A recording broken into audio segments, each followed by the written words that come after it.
नमस्कार दोस्तों, जेबी study point के यूट्यूब चैनल में आपका बहुत बहुत हार्दिक स्वागत और अभिनंदन करता हूं। दोस्तों, मैं कितनी जल्दी कर लूं परंतु लेट हो जाता हूं।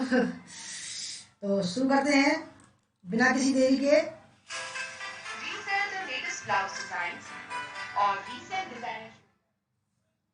तो दोस्तों,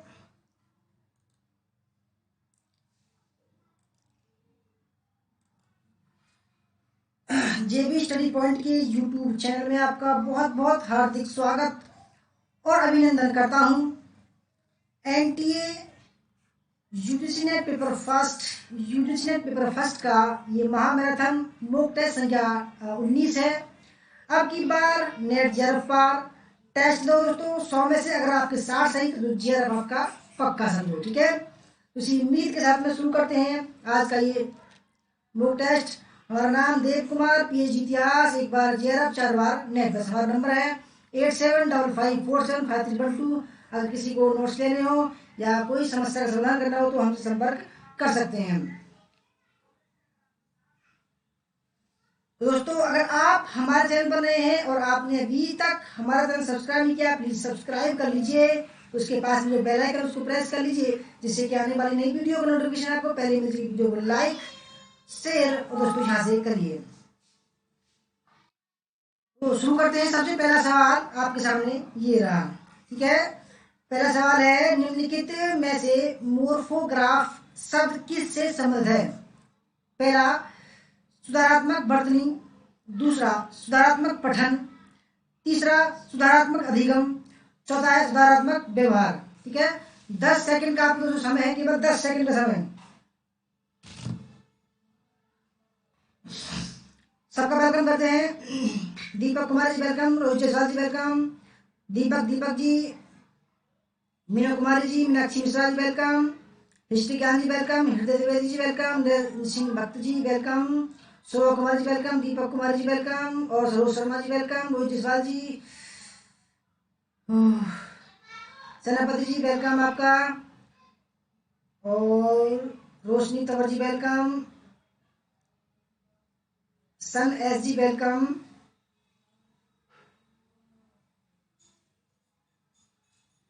Honey Singh ji welcome, Vibha Tiwari ji welcome, Ravi ji welcome आपका, राहुल जयदेव जी welcome, Himanshu Sharma ji welcome, RP Maurya ji welcome, Ishrat Parveen ji welcome,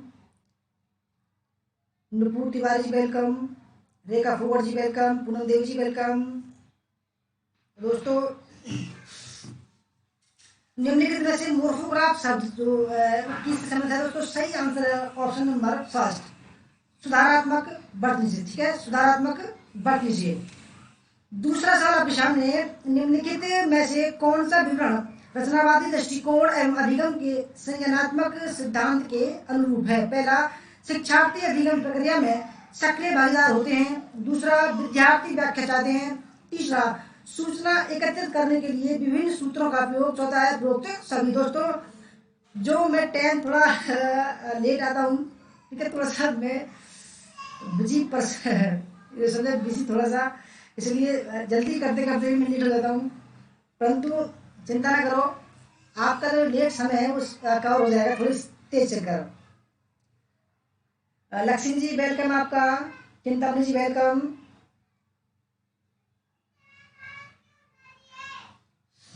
Vishwakarma पूजा की हार्दिक शुभकामनाएं जी। बिल्कुल बिल्कुल सभी को। तो दोस्तों, दूसरे सवाल का सही आंसर है उपरोक्त सभी। ठीक है, उपरोक्त सभी।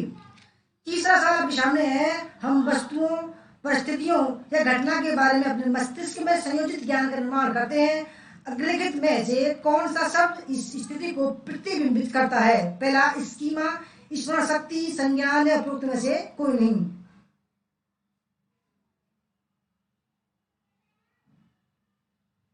दोस्तों, बढ़िया सवाल है, मोस्ट इंपोर्टेंट सवाल है, आ सकता है ये सवाल। 8 बजे होगी हिस्ट्री की।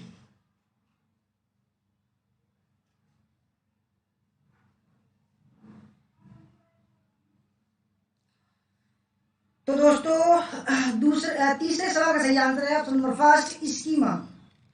चौथा सवाल आपके सामने है, निम्नलिखित में से कौन सा शब्द नई जानकारी को भीतर ग्रहण करने के लिए सबसे उपयुक्त है? आत्मसात, सहभागिता, संज्ञान, ग्रहण।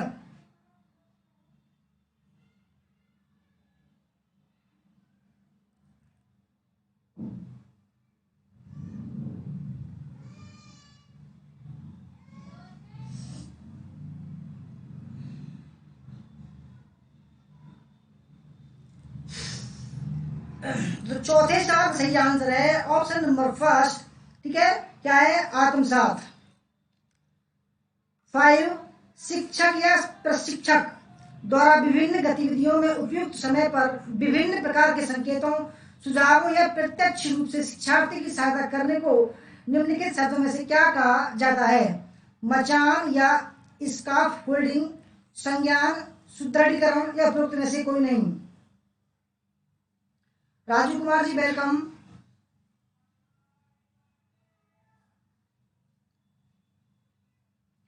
श्रेया मिश्रा जी वेलकम।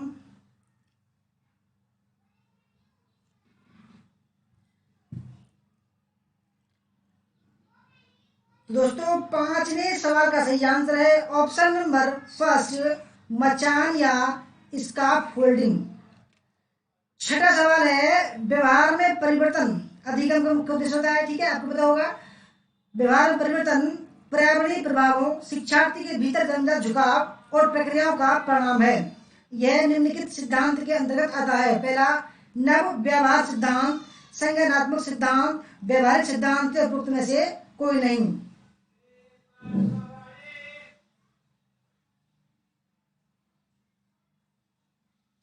राहुल गोस्वामी जी वेलकम।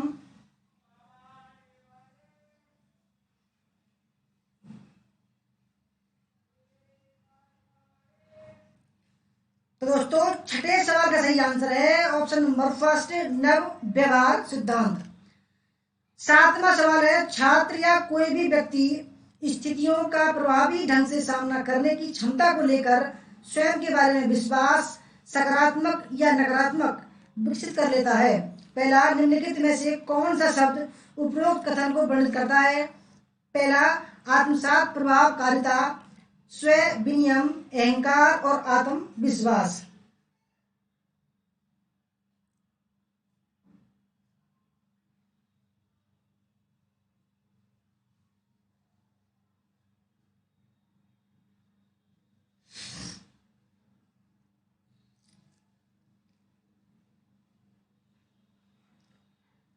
दोस्तों बढ़िया सवाल है ये, ठीक है। स्वयं के बारे में विश्वास विकसित कर लेता है, ठीक है।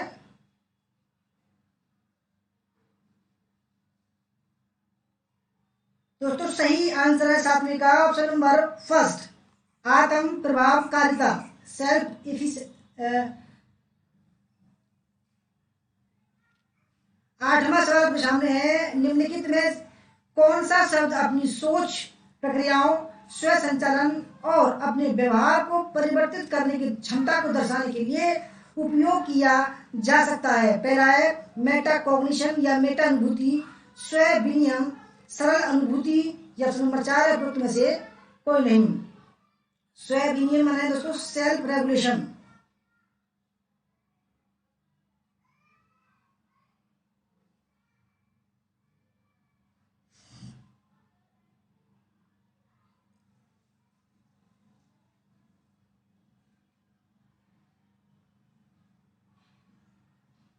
शिवानी लिटोरिया जी वेलकम।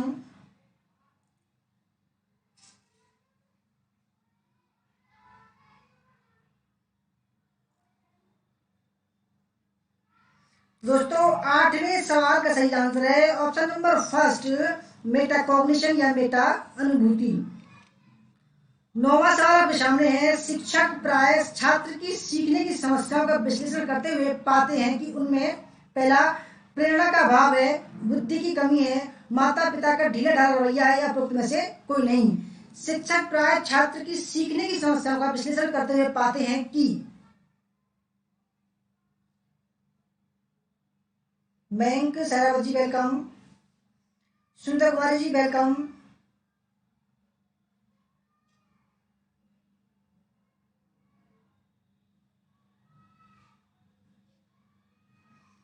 दीपक जी आप क्या कहती हैं? मैं ठीक हूँ। आप डेली एक शब्द को बोलती हैं मैं खुश हूँ, ऐसी कोई बात नहीं है। जैन सरकार जी वेलकम। तो दोस्तों 9वें सवाल का सही आंसर है ऑप्शन नंबर फर्स्ट, प्रेरणा का अभाव। ठीक है। 10वां सवाल आपके सामने है, निम्नलिखित में से कौन से शब्द का प्रयोग सार्थक तथ्यों, नियमों, परिभाषाओं, अवधारणाओं, सिद्धांतों इत्यादि को वर्णित करने के लिए किया जा सकता है? पहला अर्थ संबंधी स्मृति, दूसरा उप उपाख्यानात्मक स्मृति, तीसरा प्रक्रियात्मक स्मृति, चौथा है उपरोक्त में से कोई नहीं। रवि जी आप भी हाँ में हाँ मिला रहे हो भाई। ऐसी बात नहीं है, मैं खुश हूँ। तिलक जी वेलकम, निवासेकर जी वेलकम, साहिल सिंह जी वेलकम। दोस्तों मुझे कोई दिक्कत नहीं है, फिलहाल ठीक हूँ, मैं खुश हूँ। ठीक है, कोई भी लड़ाई नहीं है। अच्छा दीपक जी आप गलत नहीं बोलते।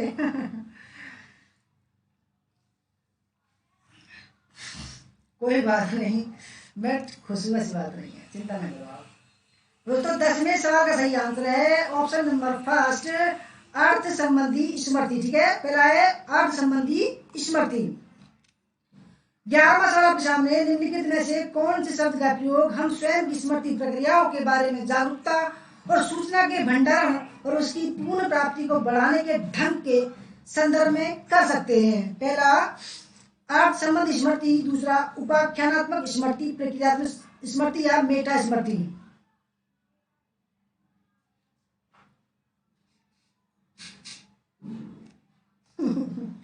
रवि जी अरे चुप हो जाओ भाई, दीपक जी मजे मत लो आप। ठीक है सब।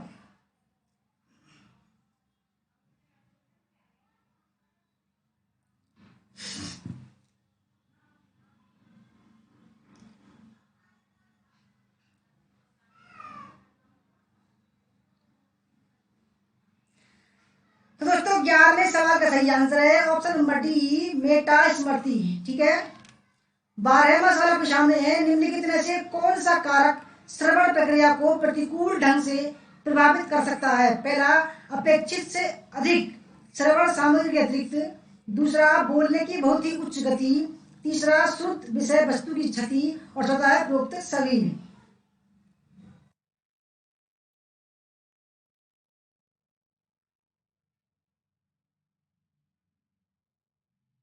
निम्नलिखित में से कौन सा कारक श्रवण प्रक्रिया को प्रतिकूल ढंग से प्रभावित कर सकता है? तो दोस्तों सही है option number D, option number D. 13वां सवाल आपके सामने, श्रवण को संचार का सबसे महत्वपूर्ण पहलू माना जा सकता है, इसमें कैसे सुधार लाया जा सकता है? पहला श्रवण को मौद्रिक पुरस्कार से संबंधित करना, दूसरा शिक्षण सामग्री को रुचिकर और आवश्यकता से अधिक संबंधित करके, तीसरा स्वर को और अधिक प्रभावशाली बनाना, चौथा है उपरोक्त सभी।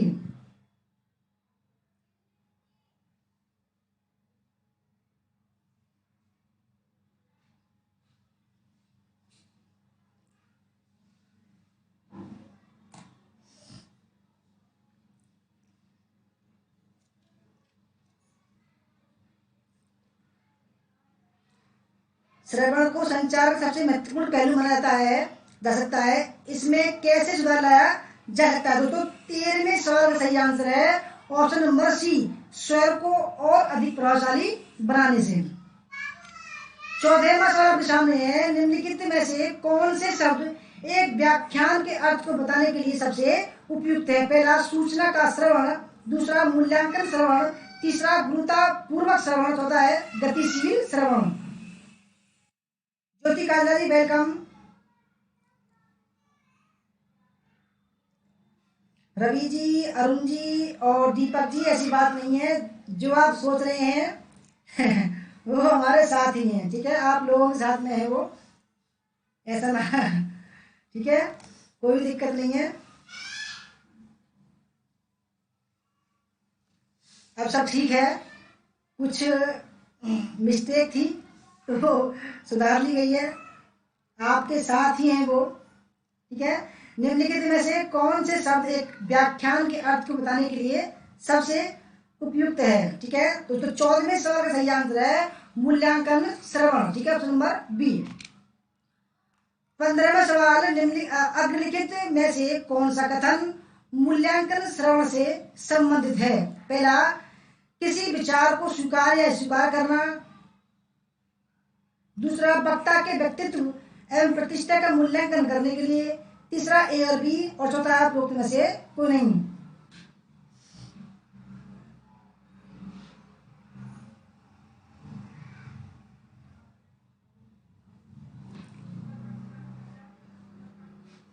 अग्रलिखित में से कौन सा कथन मूल्यांकन श्रवण से संबंधित है? तो दोस्तों सही आंसर है ऑप्शन नंबर फर्स्ट, किसी विचार को स्वीकार या अस्वीकार करना। 16वां सवाल आपके सामने है, फ्रांसिस गेलन के अनुसार अनुवांशिकता का सारा श्रेय तत्काल माता पिता को नहीं बल्कि दूर के पूर्वजों को जाता है। निम्नलिखित में से किसको अनुवांशिकता का केवल 50% श्रेय जाता है? पहला, माता पिता, दादा दादी, नाना नानी, परदादा परदादी, परनाना परनानी, उपरोक्त में से कोई नहीं। दोस्तों निम्नलिखित में से किसको अनुवांशिकता, ठीक है, का केवल 50% श्रेय जाता है?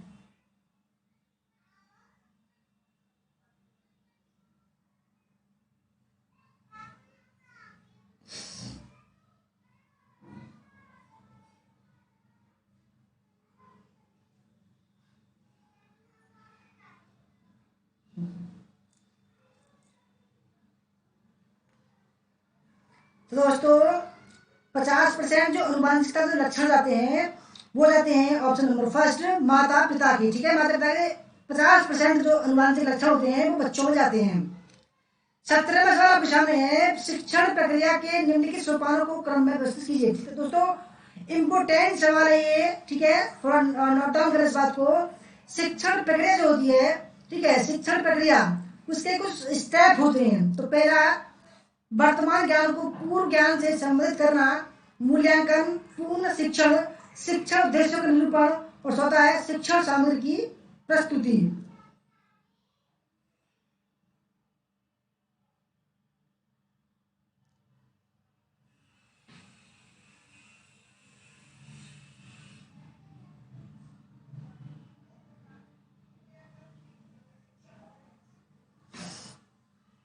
सुमन जी वेलकम, आपका रोल नंबर 5 है। अनिता कुमारी जी वेलकम।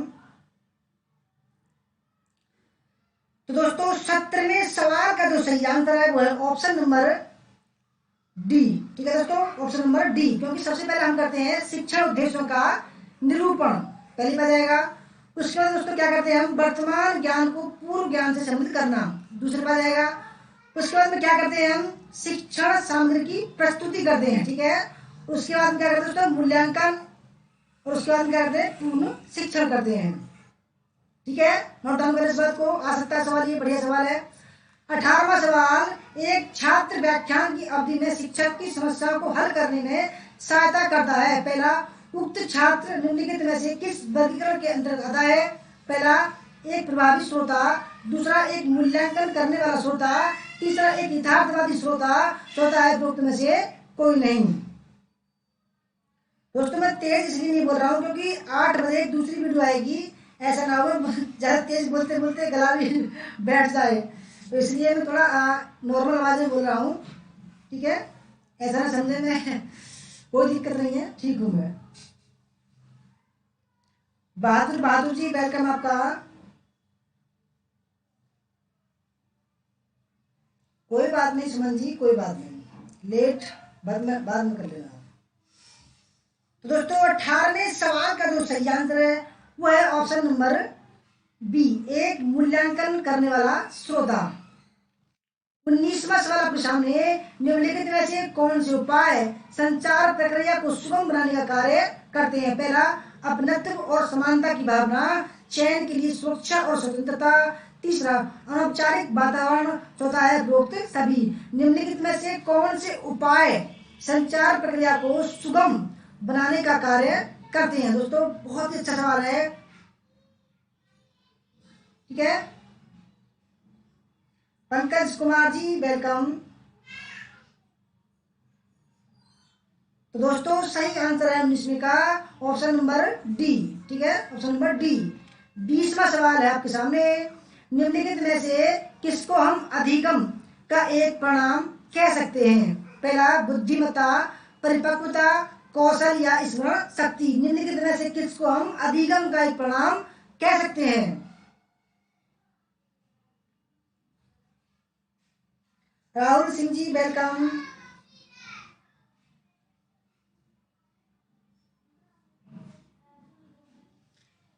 तो दोस्तों हम अधिगम का जो परिणाम कह सकते हैं वो कह सकते हैं दोस्तों कौशल को। ठीक है, अधिगम से दोस्तों कौशल आता है।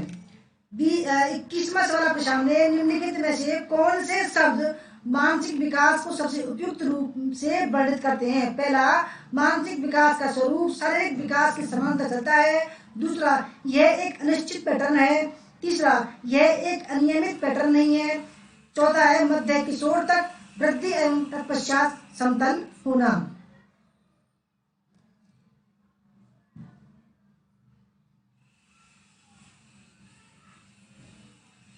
धनराज चौधरी जी वेलकम।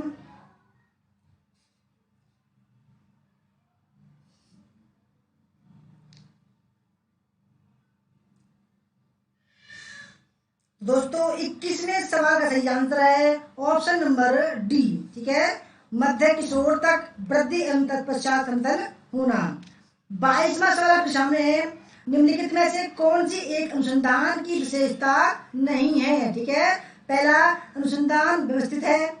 दूसरा अनुसंधान एक प्रक्रिया नहीं है।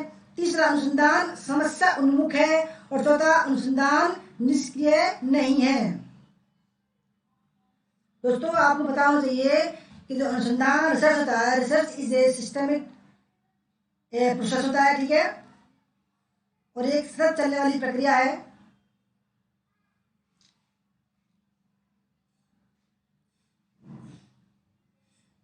तो दोस्तों जो नहीं है, ठीक है, ऑप्शन नंबर बी अनुसंधान एक प्रक्रिया नहीं है। जब दोस्तों एक ये प्रक्रिया होती है, ठीक है, प्रोसेस होता है।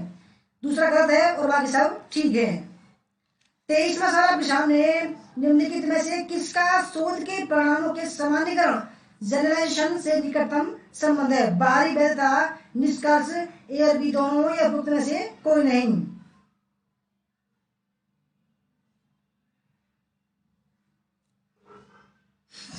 निम्नलिखित में से किसका शोध के परिणामों या सामान्यकरण से निकटतम संबंध है?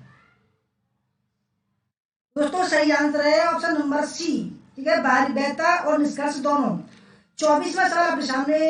एक शोध विधि या उपकरण जो शोधकर्ता को हर बार अलग परिणाम दे रही है, ऐसी स्थिति को दर्शाने के लिए निम्नलिखित में से कौन सा विकल्प उपयुक्त है? पहला निम्न वैधता, उच्च वैधता, कम विश्वसनीयता या उच्च विश्वसनीयता।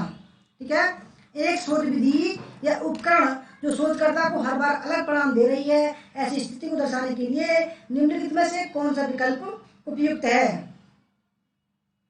कुलदीप माली जी वेलकम आपका।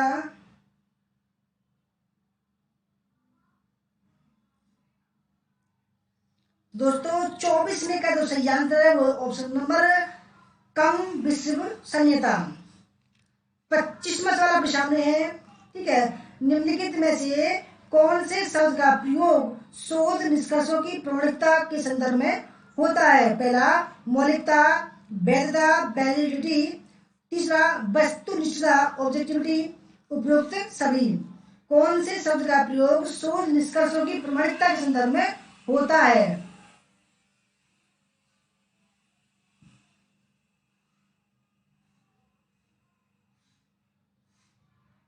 अभय सिंह जी वेलकम।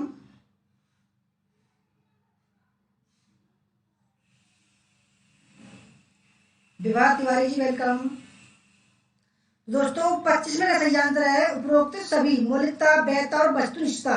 ठीक है, 26वां सवाल आपके सामने है। निम्नलिखित अनुसंधान में से कार्य साधन मैनिपुलेशन सदैव किसका अभिन्न भाग रहा है? पहला ऐतिहासिक अनुसंधान, मौलिक अनुसंधान, वर्णनात्मक अनुसंधान या प्रायोगिक अनुसंधान।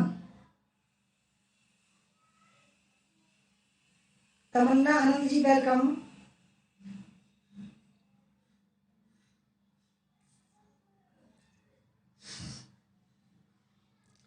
तो दोस्तों 26 मई का जो सही आंसर है वो है ऑप्शन नंबर डी। ठीक है, प्रायोगिक अनुसंधान जो होता है दोस्तों वो कार्य साधन मैनिपुलेशन सदैव इसका भाग रहा है।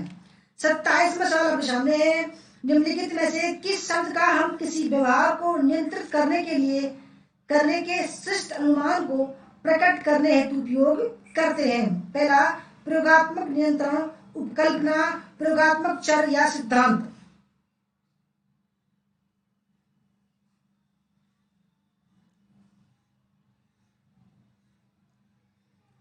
आपको 10 सेकंड का दोस्तों समय दिया जाएगा कमेंट करने के लिए, क्योंकि आपकी तैयारी फुल हो चुकी है। ठीक है, ऐसी बात नहीं है कि आप अब भी तैयारी कर रहे होंगे। दो चारों को छोड़कर दोस्तों मैं नहीं समझता कि भाई आपकी तैयारी नहीं हुई, क्योंकि एग्जाम का डेट हो गया है चेंज, तो आपकी तैयारी फुल हो गई होगी। आपको केवल बस सवाल देखना है और आंसर लगाना तुरंत। ठीक है, इसलिए 10 सेकंड का समय है दोस्तों। 27वें सवाल का सही आंसर है उपकल्पना। ठीक है, हाइपोथेसिस। 28वां सवाल आपके सामने है, विभिन्न उपकल्पनाओं की कार्यविधि का उपयोग किस स्थिति में किया जाना चाहिए? पहला शोध के अंतिम चरण के दौरान, शोध अध्ययन की योजना, परिणामों के प्रकाश के समय, उपयुक्त में से कोई नहीं।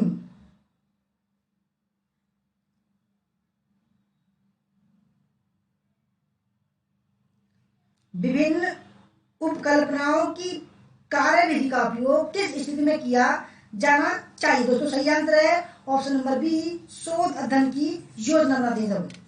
29वां सवाल आपके सामने, निम्नलिखित में से किसके आधार पर मान्यताओं को निरूपित किया जाता है? पहला देश की सांस्कृतिक पृष्ठभूमि, दूसरा विश्वविद्यालयों, तीसरा जातियों के विशिष्ट विशेषताओं के आधार पर, चौथा है उपरोक्त सभी।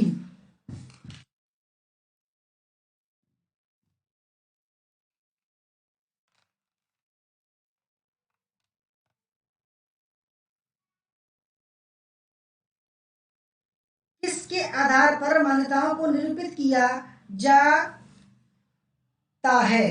ठीक है, 29 में सही आंसर दोस्तों ऑप्शन नंबर डी, उपरोक्त सभी। 30वां सवाल आपके सामने, निम्नलिखित में से किस प्रकार के शब्दों में उपकल्पनाओं को वर्णित नहीं किया जा सकता? घोषणात्मक, रिक्त उपकल्पना और प्रश्न प्रपत्र, तीसरा सामान्य, चौथा है दिशात्मक। दोस्तों 29 मिनट में हमने 30 सवाल करवा दिए हैं। ठीक है, कोई दिक्कत नहीं होनी चाहिए आपको, क्योंकि 1 मिनट में एक सवाल है तो 100 मिनट में 100 सवाल हो जाएंगे आपके।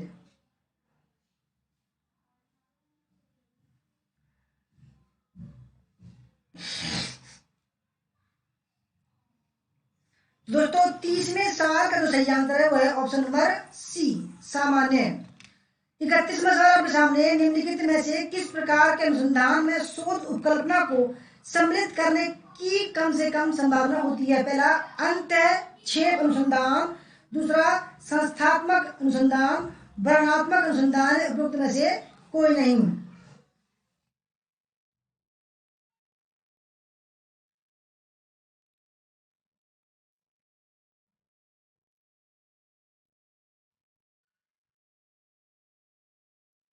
दोस्तों उपकल्पना को सम्मिलित करने की कम से कम जो संभावना होती है वो होती है वर्णनात्मक अनुसंधान, ऑप्शन नंबर सी। 32वां सवाल आपके सामने, निम्नलिखित में से कौन सा कथन रिक्त उपकल्पना को वर्णित करता है? पहला चरों के बीच कोई अंतर नहीं होता है, दूसरा अनुसंधान उपकल्पना के रूप में, तीसरा व्यक्तिनिष्ठ रूप में, चौथा है चरों के बीच अंतर होता है।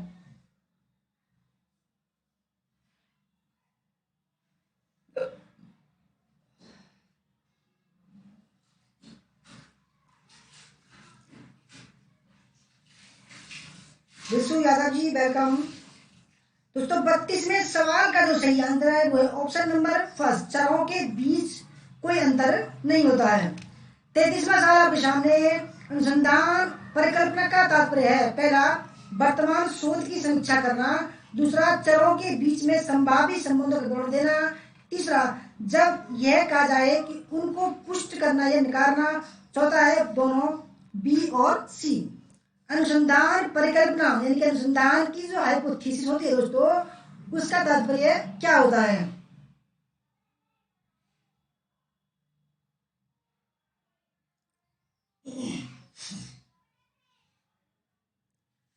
दोस्तों सही आंसर है ऑप्शन नंबर बी।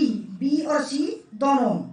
34वां सवाल आपके सामने, निम्नलिखित में से कौन सा कथन शोध प्रश्न के लिए विकास की प्रक्रिया का सबसे अच्छा वर्णन है? पहला, यह यानी कि एक व्यापक प्रश्न को और अधिक स्पष्ट बना दिया जाता है, जैसे शब्दों को और अधिक स्पष्ट रूप में परिभाषित किया जाता है। दूसरा, यह व्यापक सवाल और अधिक स्पष्ट बना दिया जाता है ताकि यह और अधिक महत्वपूर्ण हो सके। तीसरा है, एक व्यापक प्रश्न को और भी अधिक व्यापक बनाया जाता है। चौथा है, एक विशिष्ट प्रश्न को और भी अधिक महत्वपूर्ण बनाया जाता है।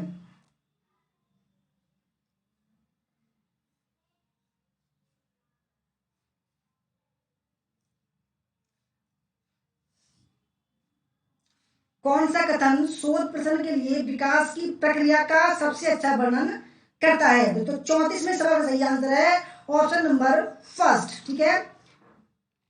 35वां सवाल आपके सामने है, एक अच्छे अनुसंधान के प्रश्न कैसे होने चाहिए? पहला, स्पष्ट महत्वपूर्ण और नैतिक। दूसरा, साध्य स्पष्ट महत्वपूर्ण और नैतिक। तीसरा, साध्य स्पष्ट और महत्वपूर्ण। और चौथा है साध्य स्पष्ट और नैतिक।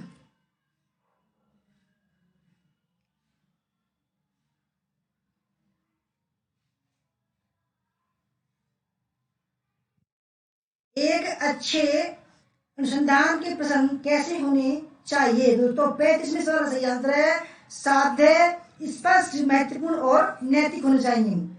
36वां सवाल आपके सामने, निम्नलिखित में से किसी शोध में प्रयुक्त प्रश्नों की सबसे अनिवार्य विशेषता कौन सी है? पहला, प्रश्नों का उत्तर देने में रुचि होना। दूसरा, प्रदत्तों के संग्रह। दोस्तों प्रदत्त मतलब होता है डाटा, डाटा के संग्रह की संभावना जो कि प्रश्नों का उत्तर देने के प्रयास में एकत्र किया जाता है। तीसरा, व्यवसायीकरण की संभावना। चौथा है समाज में एक महत्वपूर्ण सकारात्मक परिवर्तन होना।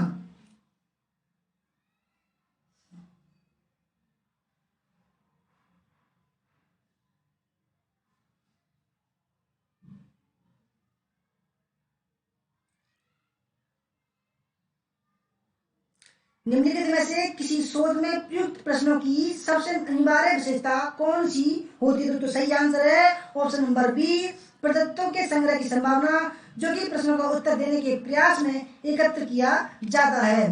37, निम्नलिखित में से एक अच्छी उपकल्पना कैसी होनी चाहिए? पहला, यह इस तरीके से तैयार की जानी चाहिए जिसका प्रदत्तों द्वारा परीक्षण किया जा सके। दूसरा, ज्ञात तथ्यों के साथ विधि पूर्वक विशिष्ट और अनुकूल होना चाहिए। तीसरा, सीमित धारा होना चाहिए और वैश्विक महत्व नहीं होना चाहिए। ऑप्शन नंबर 4 उपरोक्त सभी। भाग्यश्री राणा जी वेलकम, नमस्ते। कोई बात नहीं, लेट हो गई, कोई बात नहीं, बाद में देख लेना। ठीक है। तो दोस्तों 37 का जो सही आंसर है वो है ऑप्शन नंबर ए। यह इस तरीके से तैयार की जानी चाहिए जिसका प्रदत्तों का परीक्षण किया जा सके। 38, निम्नलिखित में से एक उपकल्पना को किस रूप में वर्णित किया जा सकता है? पहला, अंतर्ज्ञान। दूसरा, प्रकृतिकृत अनुमान। तीसरा, शोधकर्ताओं द्वारा अपने शोध के लिए धनराशि प्राप्त करने के प्रयास के रूप में। चौथा, अध्ययन के संभावित परिणामों के बारे में भविष्यवाणी के रूप में।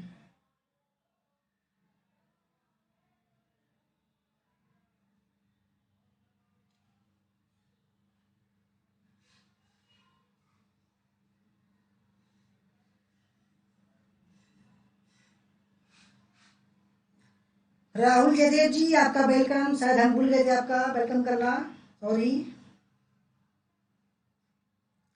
तो दोस्तों 38 का जो सही आंसर है वो ऑप्शन नंबर डी, अध्ययन के संभावित परिणामों के बारे में भविष्यवाणी के रूप में। 39, निम्नलिखित में से किस में उपकल्पना के निरूपण फॉर्मुलेशन की आवश्यकता नहीं होती है? पहला, सर्वेक्षण विधि, ऐतिहासिक अध्ययन, प्रयोगात्मक अध्ययन या मानक अध्ययन।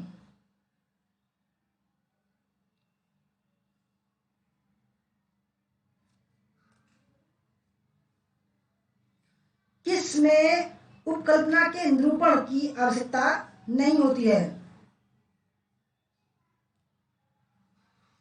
तो दोस्तों सही आंसर है ऑप्शन नंबर बी, ऐतिहासिक अध्ययन। 40वां सवाल, एक शिक्षक प्रभावी संदेशवाहक बन सकता है यदि वह शिक्षण सहायक सामग्री का उपयोग करता है, दूसरा वह छात्रों को अर्थ समझाने में सहायता करता है, तीसरा वह शिक्षण के बीच में सवाल पूछता है, और चौथा वह छात्रों को विषय पर सवालों के सही जवाब पाने में सहायता करता है। एक शिक्षक प्रभावी संदेशवाहक बन सकता है यदि,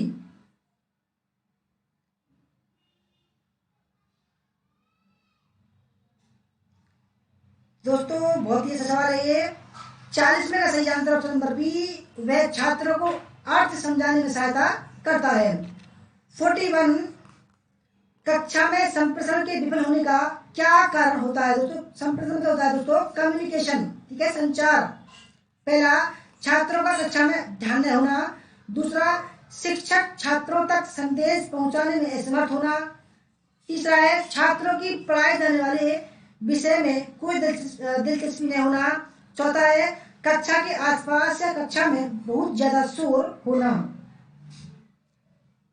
दोस्तों 8 बजे आएगी आज हमारी हिस्ट्री की लाइव क्लास, ठीक है। अच्छे लेवल के सवाल हैं, लेट नहीं होगी, 8 बजे स्टार्ट हो जाएगी क्योंकि वो पहले ही बता चुके हैं हम, ठीक है। 8 बजे सभी तैयार रहना। तो 41 का सही आंसर है ऑप्शन नंबर बी, शिक्षक छात्र तक संदेश पहुंचाने में समर्थ होना। 42, निम्नलिखित में से किसके द्वारा संप्रेषण अधिक प्रभावशाली हो जा सकता है? पहला, कक्षा के बीच में चुटकुले सुनाना, दूसरा बहुसंवेदी अपील का प्रयोग करना, तीसरा है उच्च अधिकारी के साथ बोलना, उच्च अधिकार के साथ बोलना, और चौथा है यह बताना कि श्रोताओं के लिए क्या उपयोगी है। किसके द्वारा संप्रेषण अधिक प्रभावशाली हो सकता है?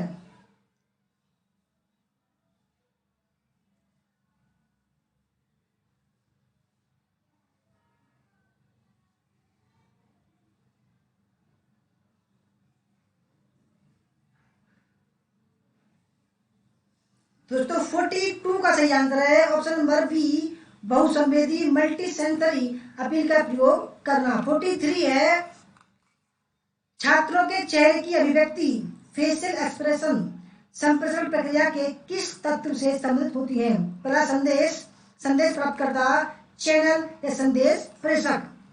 छात्रों के चेहरे की अभिव्यक्ति संप्रेषण प्रक्रिया के किस तत्व से संबंधित होती है?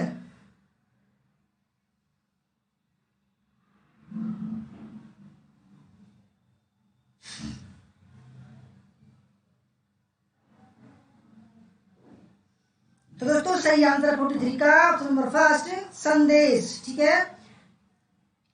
44, निम्नलिखित में से कौन सा विवरण कक्षा में प्रभावी संप्रेषण का बाधा नहीं डालता है? पहला, एक विस्तृत विवरण, एक अस्पष्ट विवरण, एक विधि पूर्वक विवरण, चौथा है एक विवरण जो कि श्रोताओं को अपने निष्कर्ष निकालने में सहायक होता है।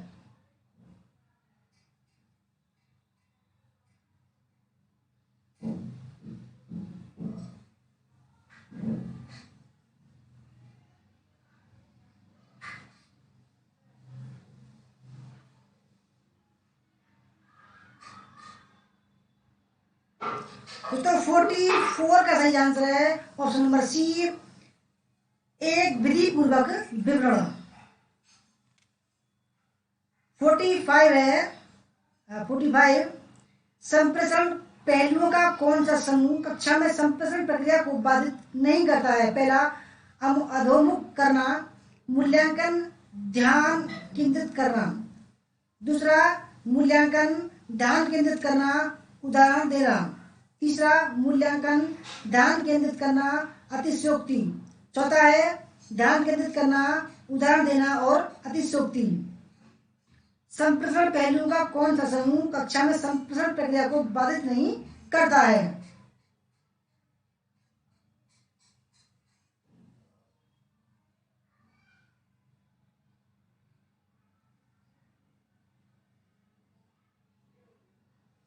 दोस्तों 45 का जो सही आंसर है वो ऑप्शन नंबर डी, ध्यान केंद्रित करना, उदाहरण देना और अतिशयोक्ति। ये जो है दोस्तों संप्रेषण प्रक्रिया को बाधित नहीं करता है। 46 है, मेहरबिया के अनुसार संप्रेषण में शब्द, स्वर का लहजा और शारीरिक भाषा का क्रम से कितना कितना योगदान रहता है। दोस्तों बढ़िया सवाल है, ठीक है। पहला 38, 7, 55, दूसरा 7, 38, 55%, तीसरा 55%, 38 और 7%, उपरोक्त में से कोई नहीं। संप्रेषण दोस्तों शब्द, स्वर का लहजा और शारीरिक भाषा का क्रम से कितना कितना योगदान होता है। मनु भाटी जी वेलकम।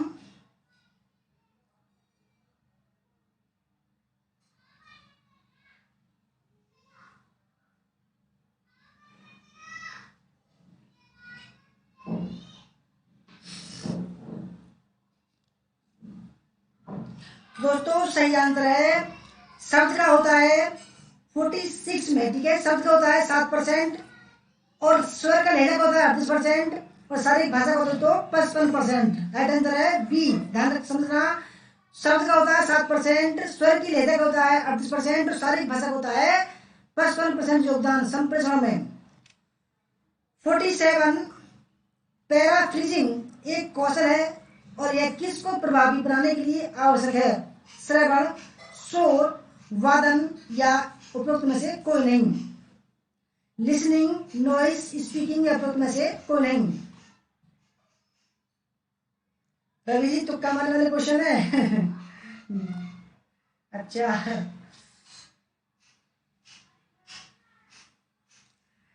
अगली बार को नेगेटिव मार्किंग आ रही है रवि जी, ठीक है।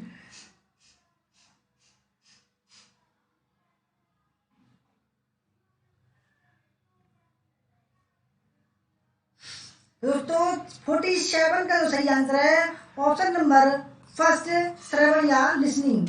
48, सजीव टेलीविजन व रेडियो प्रसारण जिसमें श्रोता दर्शकों की उपस्थिति आवश्यक होती है इस रूप में जानी जाती है। पहला संप्रेषण माध्यम, संकेत माध्यम, असमायोजित माध्यम या समायोजित माध्यम।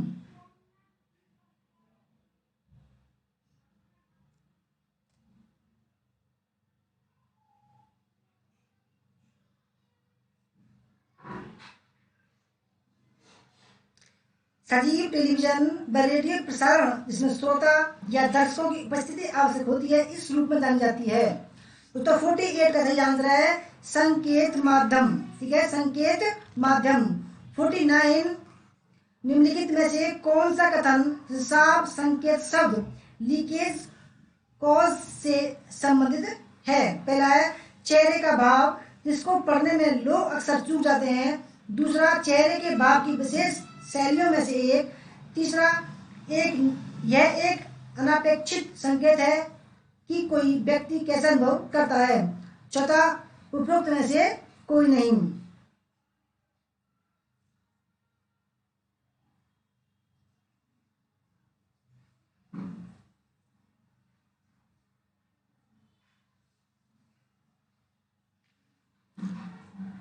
तो दोस्तों 49 का सही आंसर है ऑप्शन नंबर सी ए। यह एक अनापेक्षित संकेत है, न कोई व्यक्ति जो कैसा अनुभव करता है। 50वां सवाल दोस्तों, 40 मिनट में हमने 50 सवाल करवा दिए। व्यक्ति में एक बहुत ही उन्नत भावना होती है कि सामाजिक दृष्टि से क्या उचित है और सदैव यह जानता है कि प्रत्येक सामाजिक संदर्भ में क्या कहना है। व्यक्ति में किस तरह की भाषा संबंधित क्षमता होनी चाहिए। पहला व्याख्यात्मक, संज्ञानात्मक, वाक्यात्मक या व्यवहारिक।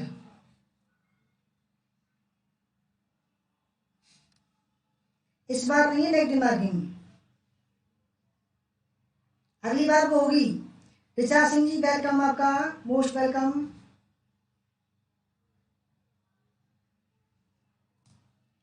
इस बार नहीं है, मैंने पढ़ा था नोटिफिकेशन कोई,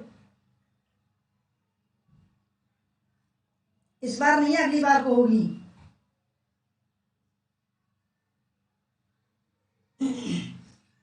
दोस्तों 50वें सवाल का सही आंसर है ऑप्शन नंबर डी, व्यवहारिक, ठीक है, व्यवहारिक, बढ़िया सर, अच्छा आंसर दे रहे हैं आप सभी। 51, संप्रेषण प्रक्रिया में संदेश प्रेषक का बहुत अच्छा व्याकरण होता है। यह सक्षमता मूल रूप से किस पर आधारित होती है? व्याख्यात्मक, अर्थ संबंधी, वाक्यात्मक या व्यवहारिक?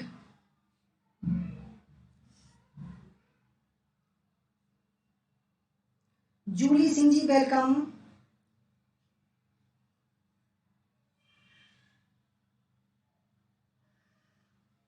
दोस्तों सही आंसर है ऑप्शन नंबर सी, वाक्यात्मक, ठीक है, वाक्यात्मक। 52, ऐसा स्थान जहां इंटरनेट उपयोगकर्ता इंटरनेट के लिए वायरलेस अधिगम प्राप्त कर सकते हैं। पहला एक्स्ट्रानेट, इंट्रानेट, वेब सम्मेलन या वाईफाई हॉटस्पॉट, ठीक है। ऐसा स्थान जहां इंटरनेट उपयोगकर्ता इंटरनेट के लिए वायरलेस अधिगम प्राप्त कर सकते हैं।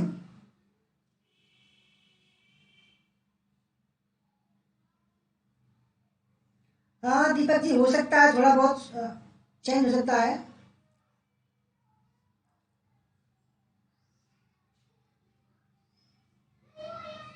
क्योंकि एनटीए जो भी एग्जाम करा रहा है सभी में नेगेटिव मार्किंग है, केवल यूजीसी नेट को छोड़कर, ठीक है। दोस्तों 52 का जो सही आंसर है वो है ऑप्शन नंबर डी, ठीक है, वाईफाई या हॉटस्पॉट। दोस्तों क्या होता है इसमें, क्या आप फोन में जो है खुलवा लेते हैं वाईफाई या हॉटस्पॉट, उससे क्या करते हैं दोस्तों, वायरलेस इंटरनेट आप यूज कर सकते हैं और वहां पर हम अधिगम कर सकते हैं, ठीक है। 53, निम्नलिखित में से कौन सी वर्चुअल रियलिटी वेबसाइट है? पहला है फायर फर्स्ट लाइफ, दूसरा सेकंड लाइफ, तीसरा ज्ञान लाइफ या ऑप्शन नंबर 4 उपयुक्त में से कोई नहीं, नॉन ऑफ द अबोव। निम्नलिखित में से कौन सी वर्चुअल रियलिटी वेबसाइट है? रवि जी कह रहे हैं गवर्नमेंट कुछ भी कर सकती है। देखो गवर्नमेंट की तो हम कुछ कह नहीं सकते भाई।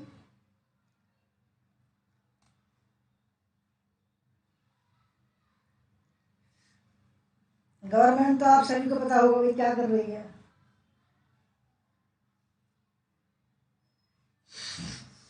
दोस्तों 53 का जो सही आंसर है वो option number B, second life, ठीक है।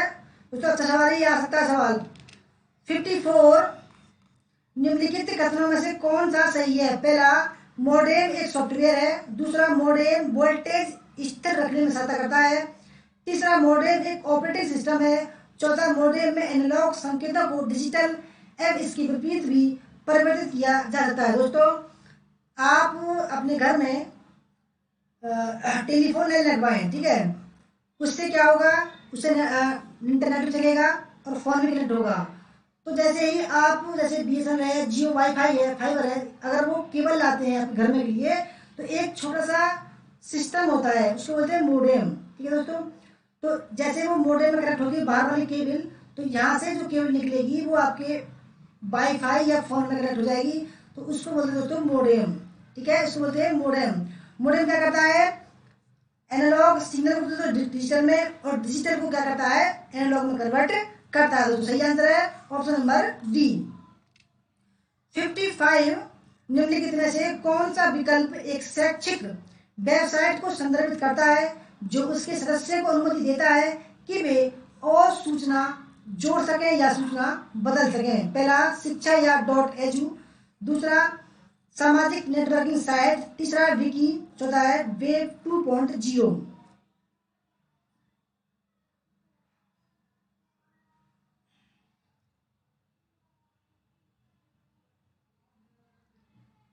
अच्छा स्पीड में कराएं। अच्छा तो दोस्तों 55 का जो सही आंसर है वो है ऑप्शन नंबर सी, विकी, ठीक है। 56 है, आप एक प्रसारण व्यवस्था बनाना चाहते हैं जिसको इंटरनेट से डाउनलोड भी किया जा सके, तो निम्नलिखित में से आप किसकी रचना करना चाहते हैं? ई ब्रॉडकास्ट, एसओ, पॉडकास्ट या ई कॉस्ट, ठीक है। नीलू सैनी जी वेलकम।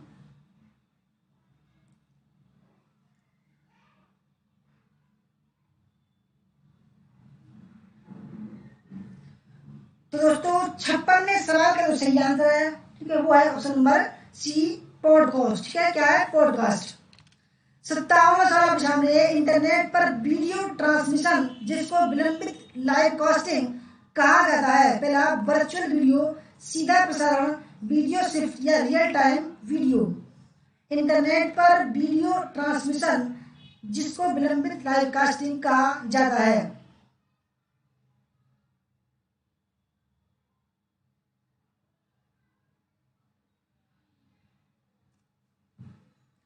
दोस्तों 57 का सही आंसर है ऑप्शन नंबर डी, ठीक है, रियल टाइम वीडियो। 58वां सवाल आपके सामने, यह एक बहुत ही उच्च गति की आंकड़ा संचरण लाइन है जो विश्व भर में अपेक्षाकृत छोटे लेकिन उच्च गति के इंटरनेट सेवा प्रदाताओं, वाणिज्यिक सहित शैक्षिक, सेना, सरकारी प्रतिष्ठानों को नेटवर्किंग सुविधाएं प्रदान करता है। इसको क्या कहा जाता है? पाथवे, बैकबोन, कम्युनिकेशन सिस्टम या रूटर।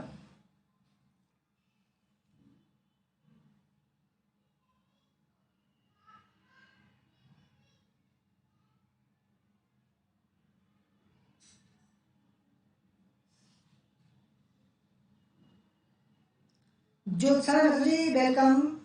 दोस्तों सही आंसर ढूंढने का ऑप्शन नंबर बी, बैकबोन। 59वां सवाल आपके सामने है, अपनी शिकायतों को प्रकट करने हेतु वेबसाइट का उपयोग करने को क्या कहा जाता है? Cyber betting, cyber writing, web head या वेब याचिका। अपनी शिकायतों को प्रकट करने हेतु वेबसाइट का उपयोग करने को क्या कहा जाता है?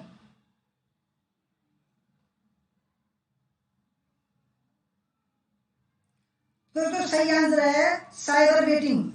ठीक है, 60वां सवाल है, निम्नलिखित में से कौन से दूरसंचार हार्डवेयर का उपयोग करके आप वेब एक्सेस कर सकते हैं? ब्राउजर, मोडेम, एफटीपी प्रोटोकॉल या आईआरसी।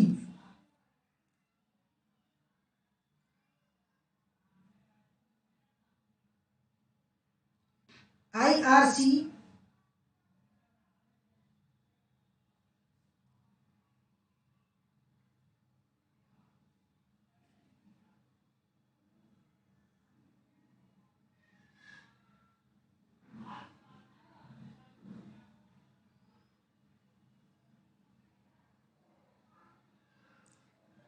आईआरसी।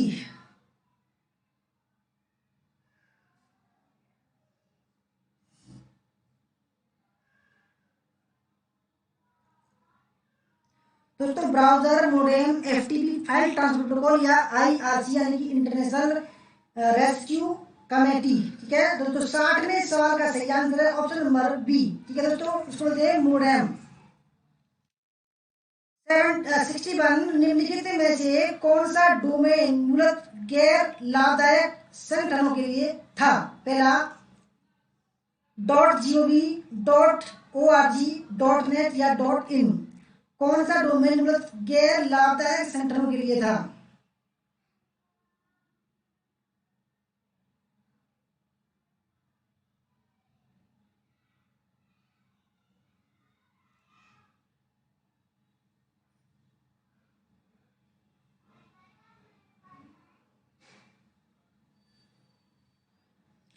दोस्तों 61 का जो सही आंसर है वो option number we, .org।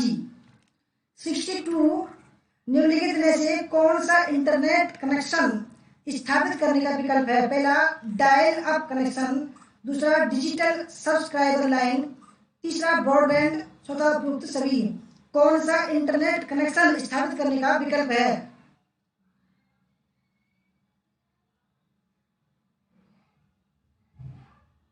Saima Rafiq ji welcome. Munna Prajapati ji welcome.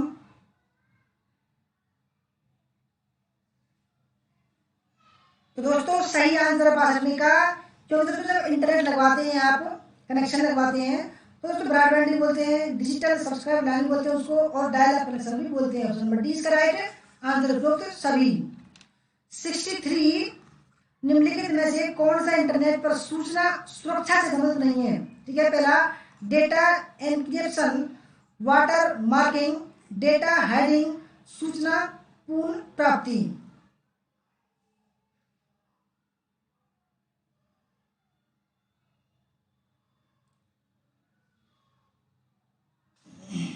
हमारे बीच कह रही हैं कि सर बफरिंग हो रही है।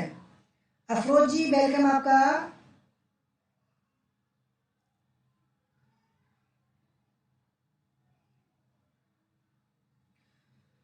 दोस्तों 63 का सही आंसर है सूचना पुनर्प्राप्ति। ठीक है। 64 विट का अर्थ है binary information system, binary tree, binary digit या बाइनरी थ्योरी।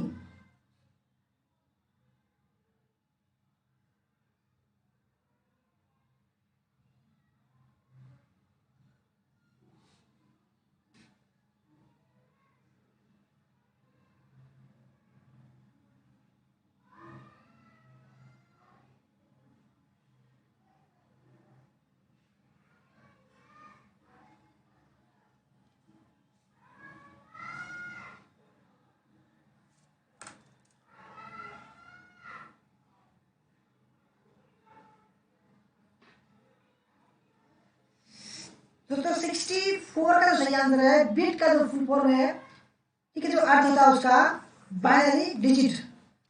65 निम्नलिखित में से कौन एक रेखीय डेटा संरचना लाइनर डेटा स्ट्रक्चर नहीं है? पहला एरे, बाइनरी ट्री, क्यू या सीपीयू। कौन एक रेखीय डेटा संरचना नहीं है?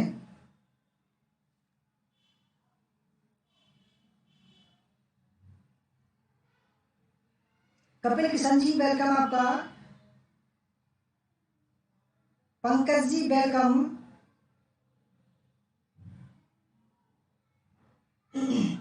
दोस्तों 65 का सही आंसर वो है बाइनरी ट्री।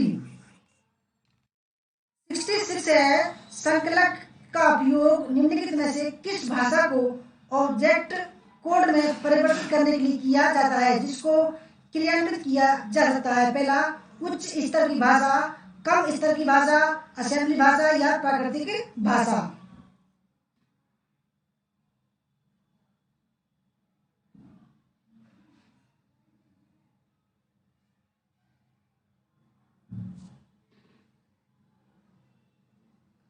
दोस्तों 66 का जो सही आंसर वो है ऑप्शन नंबर फर्स्ट, उच्च स्तरीय भाषा। 67 निम्नलिखित में से कौन सा नेटवर्क डिवाइस नहीं है? पहला रूटर, स्विच, हब या सीपीयू। कौन सा नेटवर्क डिवाइस नहीं है?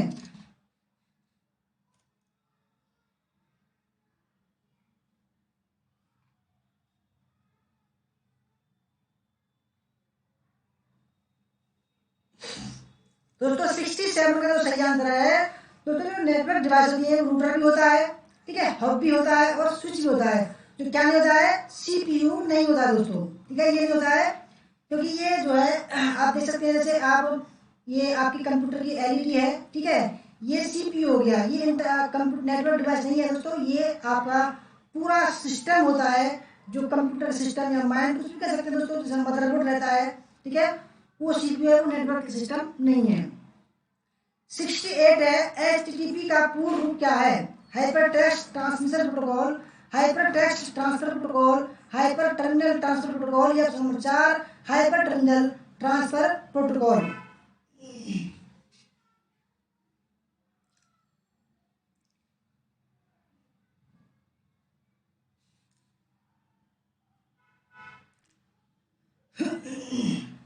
दोस्तों 68 का जो सही आंसर है वो ऑप्शन नंबर बी, एचटीटीपी की फुल फॉर्म है हाइपर टेक्स्ट ट्रांसफर प्रोटोकॉल, ठीक है, हाइपर टेक्स्ट ट्रांसफर प्रोटोकॉल।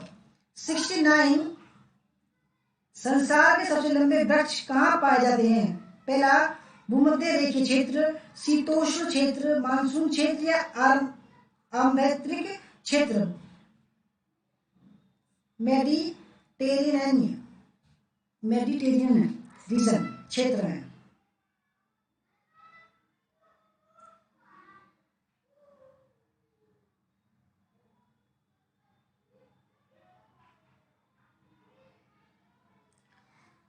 तो दोस्तों संसार के सबसे लंबे जो वृक्ष पाए जाते हैं दोस्तों वो पाए जाते हैं नंबर फर्स्ट भूमध्य क्षेत्र में, बहुत लंबे लंबे जाते हैं। ठीक है, 70वां सवाल है, एक भौगोलिक इकाई जो कि जल को एकत्रित करती है, उसका भंडारण करती है और बाद में जल का उन्मुक्त प्रवाह होने देती है, उसको क्या कहते हैं? पहला बंजर भूमि, जल संभट, आर्द्र भूमि या उपरोक्त में से कोई नहीं। सिराज मोहम्मद जी वेलकम।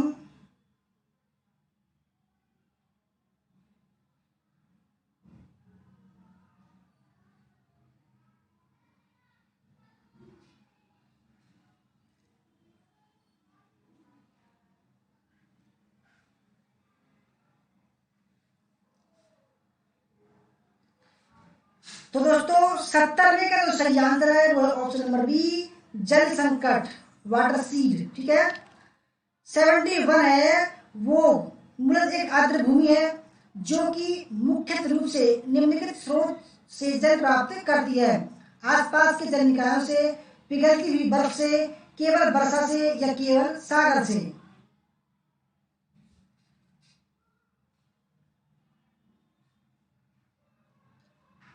वो मूलतः आर्द्र भूमि है जो कि मुख्य रूप से निम्नलिखित स्रोत से जल प्राप्त करती है। तो 71 का सही आंसर है।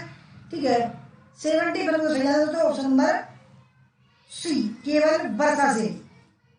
72, निम्नलिखित में से भारत में सबसे बड़ी ताजे या अवरोध जल की झील कौन सी है? पहला बुलर झील, सुखना झील, डल झील या लोकटक झील। लोकटक। तो सबसे बड़ी भारत में सबसे बड़ी ताजी पानी की झील कौन सी है?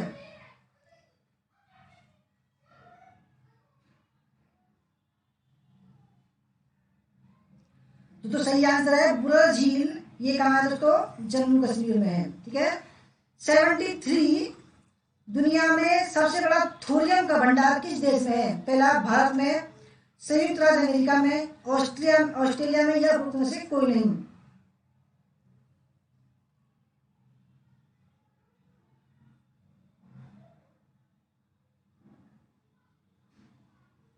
दुनिया में सबसे बड़ा थोरियम का भंडार दोस्तों कहा है? 73 का सही आंसर है। ठीक है, अब दोस्तों भारत में है थोरियम।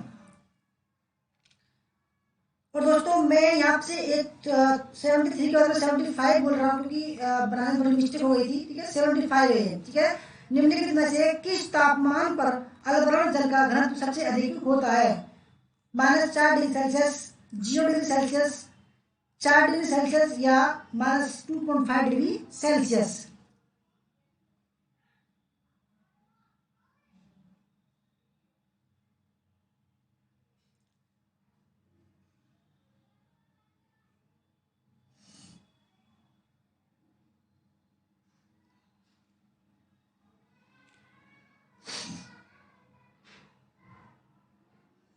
रवि जी पुराना कुछ नहीं होता, सब ये हमारे सिलेबस में है। ठीक है, कुछ भी आ सकता है।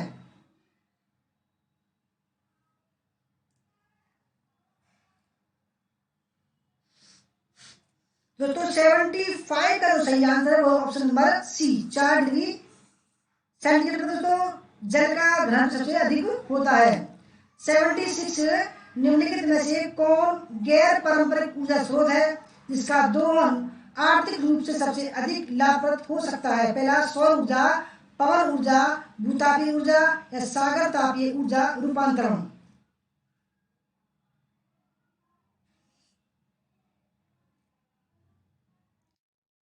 निम्नलिखित में से कौन गैर पारंपरिक ऊर्जा स्रोत है जिसका दोहन आर्थिक रूप से सबसे अधिक लाभप्रद हो सकता है? दोस्तों सही आंसर है सौर ऊर्जा। ठीक है, सौर ऊर्जा। 77, निम्नलिखित में से कौन सा भारत का सबसे बड़ा मृदा या मिट्टी समूह ग्रुप है? पहला लाल मिट्टी, काली मिट्टी, रेतीली मिट्टी या पहाड़ी मिट्टी।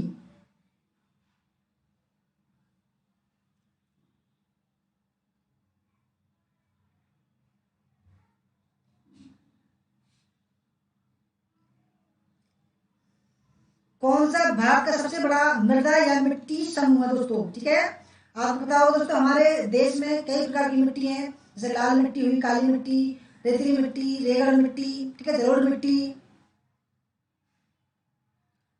तो जो 77 का जो सही आंसर है, सबसे बड़ा जो मृदा समूह है, मिट्टी समूह है लाल मिट्टी, ठीक है। 78 निम्नलिखित में से रेगड़ मिट्टी किसको संदर्भित करती है? पहला काली कपासी मिट्टी, लाल मिट्टी, रेतीली मिट्टी या जलोढ़ मिट्टी। रेगड़ मिट्टी किसको संदर्भित करती है? तो रेगड़ मिट्टी में ज्यादातर हम क्या बोलते हैं? कपास बोते हैं, सोयाबीन बोते हैं, मूंगफली बोते हैं, ठीक है। ये कहाँ पाई जाती है? महाराष्ट्र में, गुजरात में और मध्य प्रदेश में सबसे ज्यादा होती है ये, ठीक है। तो सही आंसर इसका ऑप्शन नंबर फर्स्ट, काली कपासी मिट्टी। 79 निम्नलिखित में से किस प्रकार की मिट्टी कृषि के लिए सबसे अधिक अनुपयोगी है? यानी कि उपयोगी नहीं, अनुपयोगी है, ठीक है दोस्तों, उपयोगी नहीं। जलोढ़ मिट्टी, लाल मिट्टी, कपास मिट्टी या रेतीली मिट्टी। किस प्रकार की मिट्टी कृषि के लिए सबसे अधिक अनुपयोगी है? दोस्तों सही आंसर है ऑप्शन नंबर बी, लाल मिट्टी। 80 निम्नलिखित में से कौन सा लाल मिट्टी के बारे में सत्य है? पहला, वे लीचिंग प्रक्रिया के परिणाम स्वरूप बनती है। दूसरा, इनमें लोहे और एल्यूमिनियम जैसे खनिज तत्व प्रचुर मात्रा में पाए जाते हैं। तीसरा, ये गर्म और नम उष्णकटिबंधीय क्षेत्रों में पाई जाती है। ऑप्शन नंबर 4 उपरोक्त सभी कौन सी लाल मिट्टी के बारे में सत्य है?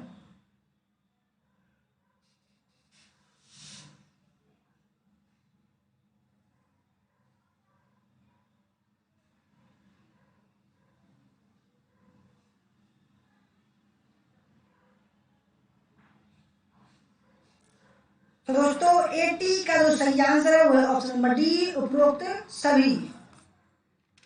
81 दोस्तों 20 सवाल बने कुल केवल।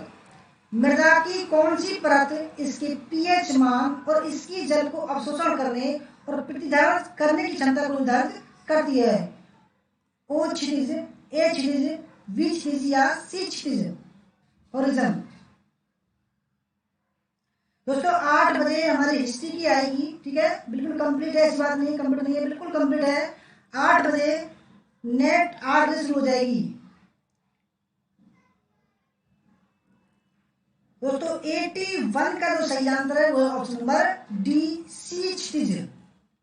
82 निम्नलिखित में से पोरोमीटर किसका परिणाम मापता है? मिट्टी की उर्वरता, मृदा की लवणता, मिट्टी अम्लता या उपरोक्त सभी?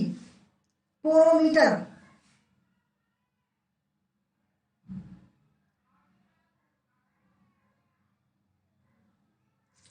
दोस्तों, पोरोमीटर जो होता है, पोरोमीटर मृदा की लवणता नापता है, ठीक है, ऑप्शन नंबर बी। 83 निम्नलिखित में से किस राज्य के वन में चंदन के वृक्ष बहुतायत में है? तेलंगाना, कर्नाटक, केरल या मध्य प्रदेश? निम्नलिखित में से किस राज्य के वन में चंदन के वृक्ष बहुतायत में पाए जाते हैं?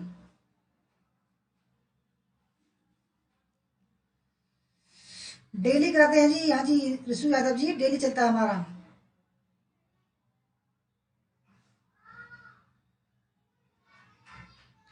तो दोस्तों 83 का जो सही आंसर वो है कर्नाटक में, ठीक है, कर्नाटक में चंदन के वृक्ष दोस्तों बहुत ज्यादा पाए जाते हैं, ठीक है। 84 महानदी डेल्टा की मिट्टी गोदावरी डेल्टा की मिट्टी की तुलना में कम उपजाऊ है, उसका मुख्य कारण है? पहला, वर्ष दर वर्ष आने वाली बाढ़ों से मिट्टी की ऊपरी परत का कटाव। दूसरा, सागर के जल का भूमि पर सैलाब। तीसरा, परंपरागत कृषि प्रथाएं। चौथा, दूरदराज के क्षेत्रों से बहकर आने वाली मिट्टी, लाल मिट्टी से जलोढ़ मिट्टी की व्युत्पत्ति।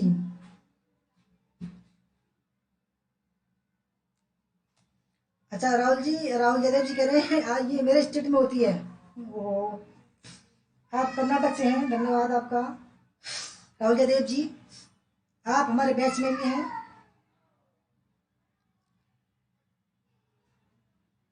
दोस्तों 84 का जो सही आंसर है वो ऑप्शन नंबर फर्स्ट, वर्ष दर वर्ष आने वाली बाढ़ों से मिट्टी की ऊपरी परत का कटाव।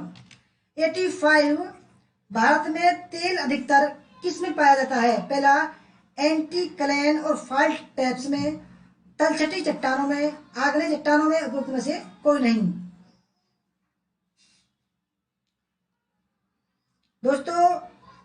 1 घंटा और 10 मिनट हो गई है, यानी कि 70 मिनट में हमने 85 सवाल करा दिए। कोई दिक्कत तो नहीं किसी को? ठीक है दोस्तों।